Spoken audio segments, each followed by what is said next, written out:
Halo, senang bertemu lagi dengan Bapak dan Ibu sekalian. Pada video kali ini, kita akan berdiskusi tentang budidaya kepiting bakau. Apa itu kepiting bakau dan bagaimana sifat-sifatnya?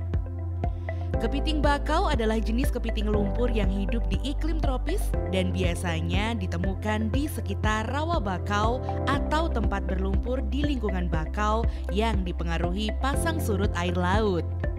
Kepiting ini bersifat kanibal, artinya dapat memakan sesama jenis kepiting. Hal ini kerap menjadi masalah pada budidaya kepiting kolam tebar yang terlalu padat. Selain itu, hal yang unik dari kepiting adalah sifatnya yang bisa berganti cangkang atau disebut molting. Proses molting ini dilakukan oleh kepiting untuk tumbuh dan berkembang ke fase selanjutnya. Apa yang terjadi ketika kepiting berganti cangkang? Kepiting mengalami molting 2-5 kali dalam waktu 3-4 bulan. Sebelum proses molting, kepiting memerlukan energi dan gerakan yang cukup kuat untuk melepaskan cangkang lama sehingga dibutuhkan energi dari pakan yang cukup besar. Selama molting, tubuh kepiting menjadi sangat lunak, penuh air dari cangkang baru, dan pada masa ini kepiting tidak bisa diberikan pakan. Dengan kondisi tubuh yang lunak tersebut, kepiting akan semakin rentan untuk diserang oleh kepiting lainnya karena naluri sifat kanibalisme mereka. Cangkang baru yang lunak akan terbentuk 6-12 jam. Kemudian akan mengeras secara sempurna dalam 2-4 hari. Lalu, bagaimana kepiting yang bermutu baik di pasaran? Kepiting mempunyai berat dan bobot sesuai standar, aman dan bersih untuk dimakan, tidak mengandung kontaminasi dan penyakit, masih dalam kondisi hidup saat dijual dan hingga sebelum dikonsumsi. Kualitas air dan kandang bersih, kandungan amonia dalam air terkontrol, berat dan bobot sesuai standar, pakan berkualitas. Selanjutnya, Ino akan menjelaskan tentang penggemukan kepiting bakau sebagai salah satu tahap pada budidaya kepiting. Pertama adalah persiapan alat dan bahan. Keramba dari wadah plastik atau kotak bambu sebagai kandang kepiting. Bambu atau pipa paralon untuk membuat keramba tetap terapung. Pengukur kandungan amonia untuk mengukur kualitas air berdasarkan kandungan amonia. Timbangan dan label untuk pengukuran berat dan pencatatan kode kepiting. Alat tangkap kepiting sebagai bibit budidaya yaitu ranjau, bubu lipat, dan atau kait. Pakan kepiting kombinasi ikan rucah, sagu, dan kelapa yang diberikan bergantian. Kotak es untuk menyimpan hasil panen kepiting. Selanjutnya adalah persiapan pemasangan wadah pemeliharaan atau keramba kepiting. Penggemukan lebih baik dilakukan dengan keramba atau kandang dari wadah plastik atau kotak bambu yang dibuat terapung di perairan. Kepadatan kepiting penggemukan yang baik adalah 0,5 sampai 1 kg per meter persegi atau sebanyak maksimal 1 ekor jika menggunakan wadah kecil atau maksimal 2 ekor jika menggunakan wadah besar. Bagaimana teknik pemilihan stok kepiting budidaya? Untuk pembesaran atau penggemukan, bibit kepiting yang paling cocok adalah kepiting yang memasuki masa remaja hingga dewasa muda yang kurus dengan daging tubuh kosong atau tipis. Ciri-ciri kepiting bakau untuk bibit adalah sebagai berikut. Kepiting remaja, kepiting yang akan mengalami molting lebih dari 6 kali. Dengan rentang waktu setiap molting kurang lebih 1 bulan. Masa panen sekitar 12-16 minggu. Kepiting betina dewasa. Perut betina lebih lebar dan berbentuk stupa. Perut ini akan berwarna orange jika telur matang. Kepiting jantan dewasa. Perut jantan memiliki ruas sempit dan berbentuk menyerupai tugu. Alat kelamin jantan berbentuk segitiga yang sempit dan agak meruncing bagian depan.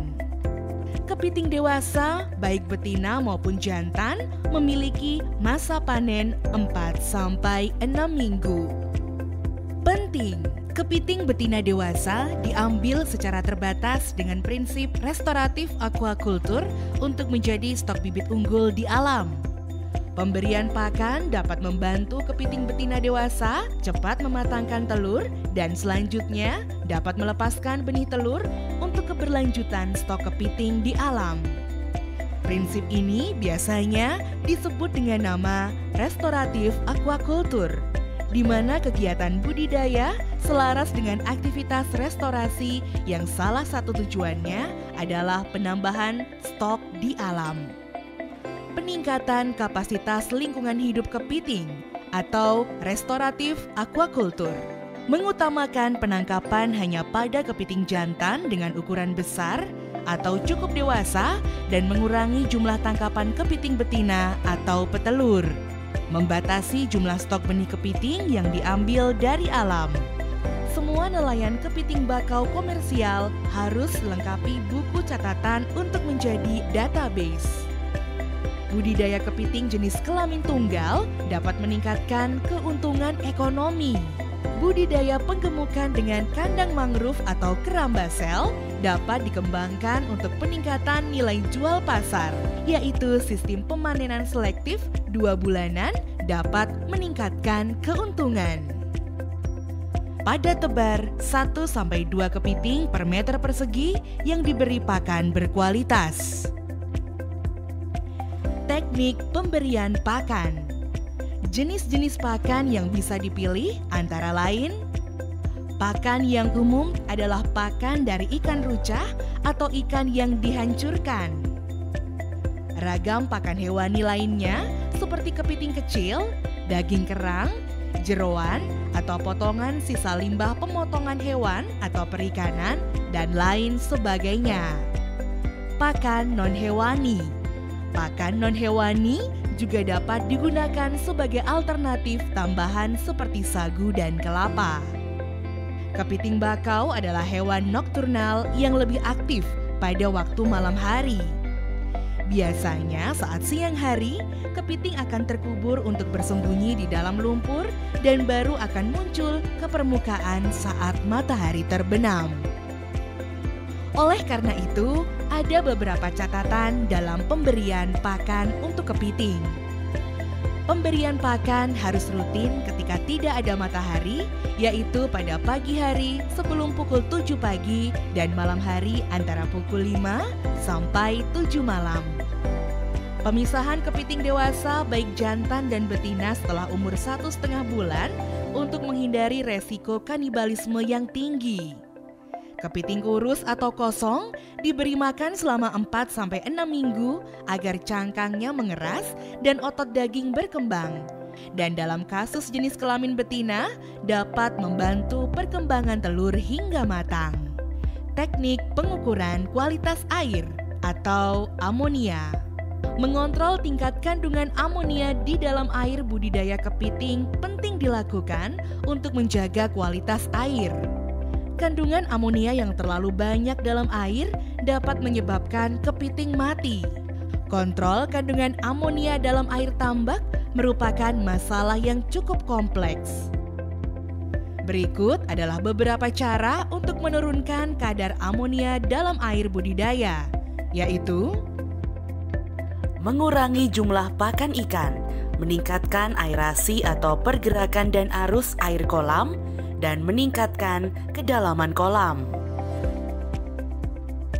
Pengukuran dan pemantauan amonia dapat dilakukan secara mandiri dengan menggunakan amonia test kit yang dapat diaplikasikan untuk air tawar dan air laut. Kegiatan pemantauan untuk pengukuran berat dan atau bobot kepiting. Pemantauan dilakukan secara berkala dan rutin dengan mengamati ukuran berat, bobot isian tubuh, tingkat kesehatan atau kontaminasi penyakit kepiting. Tingkat pertumbuhan kepiting diketahui cukup cepat dengan penambahan berat berkisar 400 gram dalam waktu 3-4 bulan, tergantung pada ukuran benih saat awal budidaya. Kegiatan pemantauan untuk pengukuran berat dan atau bobot kepiting dapat dilakukan dengan cara sebagai berikut.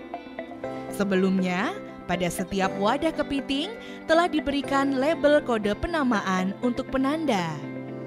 Penimbangan berat awal dilakukan saat awal budidaya penggemukan kepiting. Kemudian, setiap minggu dilakukan pemantauan dengan cara menimbang berat kepiting secara rutin dan dicatat pada buku saku catatan untuk melihat hasil pertumbuhan. Apabila kepiting sudah memasuki ukuran yang cukup untuk dijual sesuai standar pasar, maka kepiting dapat dipersiapkan untuk dipanen.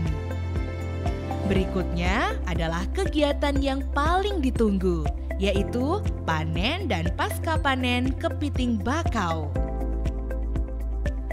Kepiting bakau dipanen dengan cara dipancing atau diambil dengan bantuan alat tangkap dan umpan berbau amis yang telah dibungkus kasa atau kain agar tidak cepat habis atau rusak karena diburu kepiting.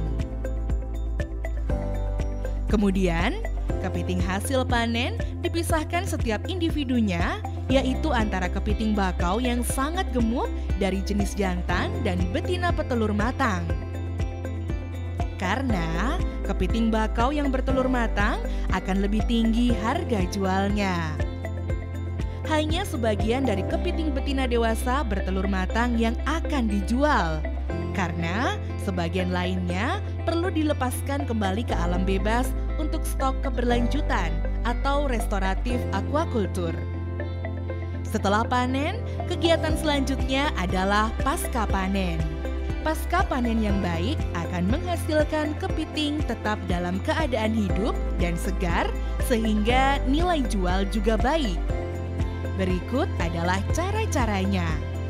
Setelah dipanen, kepiting direndam dalam air bersih. Kemudian, kepiting diikat kakinya dengan tali rafia dengan cara tekan cangkang atas dan bawah, tekuk capitnya, dan ikat dengan tali rafia atau bisa juga dengan pelepah pisang. Masukkan kepiting ke dalam kotak keranjang atau icebox secara rapi dan tersusun dengan baik. Kemudian diberi kain basah pada alas bawah dan penutup atas sebagai pelembab kotak agar kulit kepiting tidak mengeras sampai saat dikonsumsi. Jika sudah dilakukan demikian, maka kepiting akan bisa bertahan hidup hingga 3-5 hari. Penting, hal-hal yang perlu diperhatikan dalam panen kepiting bakau. Hindari kegiatan panen selama suhu tinggi pada waktu siang hari. Meskipun kepiting bakau bersifat cukup toleran terhadap berbagai kondisi lingkungan, disarankan supaya stres atau tekanan tetap perlu dihindari selama kegiatan panen. Penyortiran awal saat panen harus dilakukan secepat mungkin dengan penentuan kelas ukuran berat dan atau bobot tubuh kepiting untuk mengejar target standar pasar. Kepiting bakau yang belum sesuai dengan standar pasar dikembalikan ke kotak atau keramba budidaya untuk dilakukan penggemukan kembali. Usahakan agar kepiting tidak terkena sinar matahari langsung saat pasca panen. Hindari kontaminasi bahan lain seperti BBM, oli, dan sebagainya. Baiklah, Bapak dan Ibu sekalian, sekian penyampaian Ino mengenai budidaya kepiting bakau yang baik. Terima kasih, sampai jumpa di materi lainnya ya.